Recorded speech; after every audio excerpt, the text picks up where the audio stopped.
श्री कृष्ण की 1600-108 पत्नियों का क्या है सच? 1,61,000 थे पुत्र। भगवान श्री कृष्ण का जन्महोत्सव यानी जन्माष्टमी का त्योहार आने वाला है। चारों ओर भगवान कृष्ण की चर्चा हो रही है। पौराणिक कथाओं के अनुसार भगवान कृष्ण की 1600-108 पत्नियों और उनके 1.5 लाख से भी ज्यादा पुत्र थे।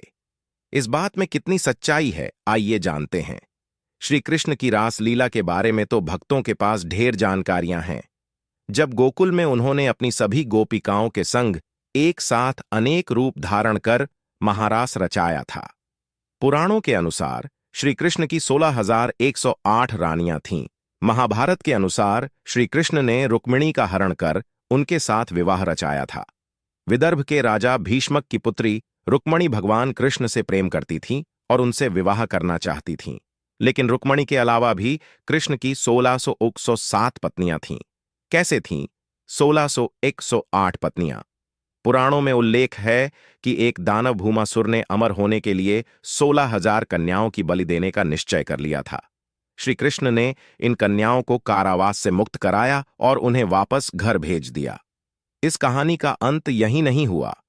जब ये कन्याएं घर पहुंचीं तो परिवार वालों ने चरित्र के नाम पर इन्हें अपनाने से इनकार कर दिया। तब श्री कृष्ण ने 16,000 रूपों में प्रकट होकर एक साथ उनसे विवाह रचाया था। इस विवाह के अलावा श्री कृष्ण ने कुछ प्रेम विवाह भी किए।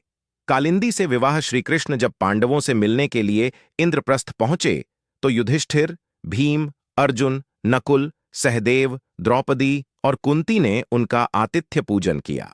इस दौरान एक दिन अर्जुन को साथ लेकर भगवान कृष्ण वन विहार के लिए निकले। जिस वन में वे विहार कर रहे थे वहां पर सूर्यपुत्री कालिंदी श्री कृष्ण को पति रूप में पाने की कामना से तप कर रही थी। कालिंदी की मनोकामना पूर्ण करने के लिए श्री कृष्ण ने उसके साथ विवाह कर लिया। हालांकि ऐसी कथाएं भी सामने आती रही हैं जिनमें यह कहा गया है कि समाज से बहिष्कृत होने के डर से कन्याओं ने कृष्ण को अपना पति मान लिया था, लेकिन कृष्ण ने कभी उन्हें पत्नी के रूप में स्वीकार नहीं किया। कृष्ण की 8 पटरानियां, कृष्ण की पत्नियों को पटरानियां कहा जाता है। ऐसा कहा जाता है कि भगवान श्री कृष्ण की सिर्फ 8 पत्नियां थीं, जिनके नाम रुक्मिणी, जाम्बवंती, सत्यभामा, कालिंदी, मित्रबिंदा, सत्या, भद्रा और लक्ष्मणा था। कृष्ण के 1,61,000 पुत्र। पुराणों के अनुसार कृष्ण की 1,61,080 पुत्र। इतना ही नहीं, उनकी सभी स्त्रियों के 10-10 पुत्र और एक पुत्री भी उत्पन्न हुई। इस प्रकार उनके 1,61,080 पुत्र और 16,108 कन्याएं थीं। इस प्रकार श्री कृष्ण भारत के सबसे बड़े परिवार के मुखिया बने, जिन्होंने अपने गृहस्थ जीवन के हर धर्म का समुचित पालन किया। यहां दी गई जानकारी धार्मिक मान्यताओं पर आधारित है। नानुमा डी के कहानी इसकी पुष्टि नहीं करता। दोस्तों, दूसरा पार्ट देखने के लिए हमारी कहानी अच्छी लगी हो तो चैनल को सब्सक्राइब करके बेल आइकन को जरूर ऑन करें और वीडियो को लाइक करें।